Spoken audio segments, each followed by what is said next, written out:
So how to win an argument? You actually gotta stop arguing. And it's actually the main point from How to Win an Argument by Marcus Tullius Yarrow. So this guy from a long ass time ago that basically realized that to win an argument you gotta stop arguing. And that is really because the true argument is actually a form of convergent thinking where you actually go towards the truth, because when things get emotional and stuff in arguments, you actually get nowhere. Even in the most intellectual debates, people often resort to emotions to try and win an argument. But even if you're a spectator of an argument and you see that, oh, this guy's making really good emotional points and claims, well, they didn't actually win the argument. They won you over through emotion. But how do you actually persuade people to win an argument without actually arguing? And that's more about discussing the truth and thinking about it like an investor. If I plant this seed in the argument of truth or my logic of thinking, there's no need for us to argue, because now we could share those perspectives.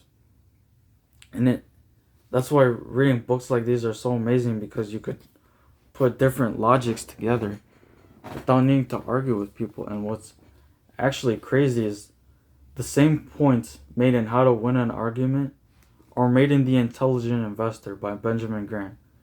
It's almost the same logical framework that really makes a good investor.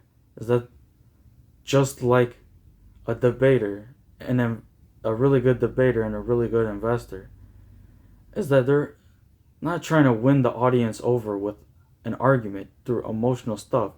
They're winning it in the most boring and truthful things, like looking at financials or looking at people's logic. It's almost the same concept that was described in ancient history that ends up in a lot of the main books right now. That really, how does the persuasion actually work? Because right now in the monetary system with investments, this persuasion, it's mostly not actually the financials. There's so many con men and people that fall for these crazy things and scams. But how does that actually work? They're not trying to win you through an argument. They're winning you through emotional appeal and showing the lifestyle and the thing that you could have by doing this certain thing. Because they're trying to win the mental argument with you over. And to really win that argument is by showing them what actually happens. And to do that is to think long term. But the problem is that most arguments are actually short term and don't lead anywhere. So how did these ancient philosophers really figure any of this out? Well, it's through wisdom. They could talk about these things all day, but if they never actually did anything, they never got anywhere. That's why these ancient texts are so important, because they're the same logical frameworks that we use now. Because really the reality is that we use almost the same caveman logic as people did thousands of years ago. The only difference is that that same logic has built up exponential knowledge, because the people who weren't trying to win these emotional arguments were trying to win the art of persuasion and really actually building something bigger than trying to win that argument, which is actual action. Because really there was the concept in it of the king that walked around naked. He convinced everyone that, like, he's the most powerful person, it doesn't matter what he's doing. But then a child could point out that, what the hell is that crazy guy doing? Because they wouldn't know. Because some people are just trying to fight over the argument of impressing people, when really the biggest argument to win is being an investor and gaining wisdom. Because really with these books they talk about wisdom and not winning me over. This didn't win me over like it was an argument. It was acknowledging that to win an argument you gotta stop arguing and start getting somewhere by wisdom. Because it's crazy how the most people who won the argument, They win by emotional and appeal and to show that their logic is superior. When really that doesn't get anywhere, because the people who really did the best in arguments are those who used wisdom, who used not even just their own logic, but building on the exponential knowledge of what other people have learned. Because they realized that to win the true argument is to think like an investor. Same thing in the intelligent investor. They're not trying to win over speculators and people who try and push up prices because of hype and emotional things like, oh, there's things going on in the market today, all these crazy things. And it's the exact same concept over 2,000 years ago that still run people today, and that's that emotional stuff of a speculator, when really it's the same concept. Same thing. The only difference is that the knowledge has compounded over time. Just like an investment. The knowledge has been so exponential for such a long period of time. They've been using the same framework of emotional stuff. And over time they started more innovation.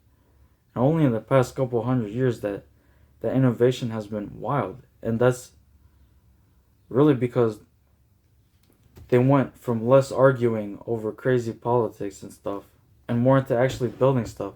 Same thing with all these large companies, that they all had to start from somewhere. And they didn't start from somewhere by winning arguments and people over. They did it by filling a market gap and solving a problem. That's never going to do it with arguing with people. It's always the good advertisers and the people who really show logic and why it's an investment in the first place that wins the true argument. That really, I mean, this guy points it out such a long time ago. It's really how it works, that addresses the idea and proof that even thousands of years ago, it was the rational arguments that made long-term progression.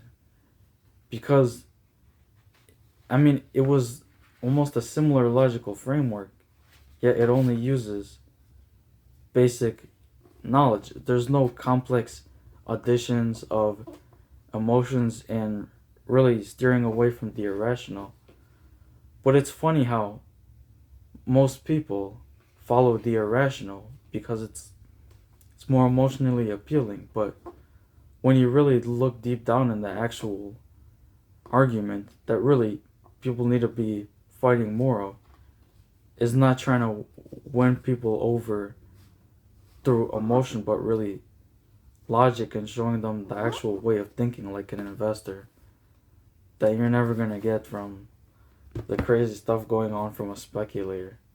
If a speculator tells you about long-term investments, he's crazy, because speculators, they never last forever, and the ones that made the most money, they knew when to stop. And that's because even them had a logical framework that they're going to speculate for this amount of time, and they realize that they're never going to last long enough, so they cut their losses.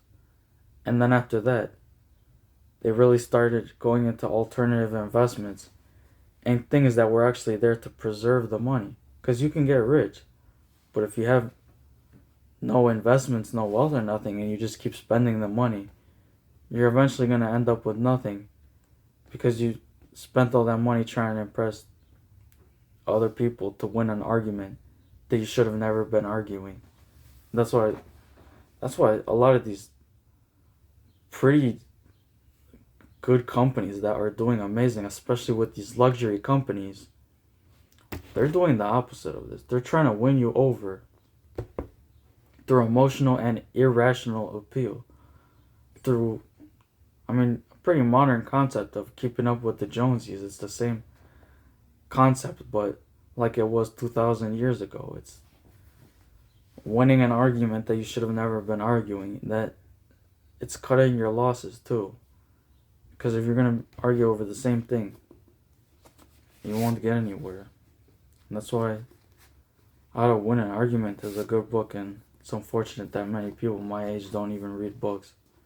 Because it's crazy what you learn. I mean, the literacy rates in the US are terrible.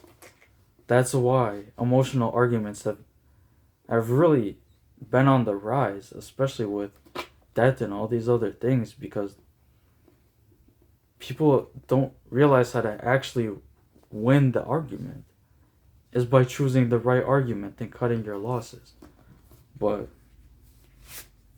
it really starts with reading books, and it's kind of funny that schools don't even require you to read books or anything anymore when all the knowledge is in the books, and they don't want you thinking rationally. Instead, it's irrationally by conformity and emotional appeal that, oh, who I want to be when I grow up, that's my dream. I gotta get there doing these things. I gotta do all this stuff, get into crazy amounts of debt to impress people. When the real argument should have been not being in the argument is this point in the book from literally thousands of years ago that is the same concept that people should be using now. It's amazing.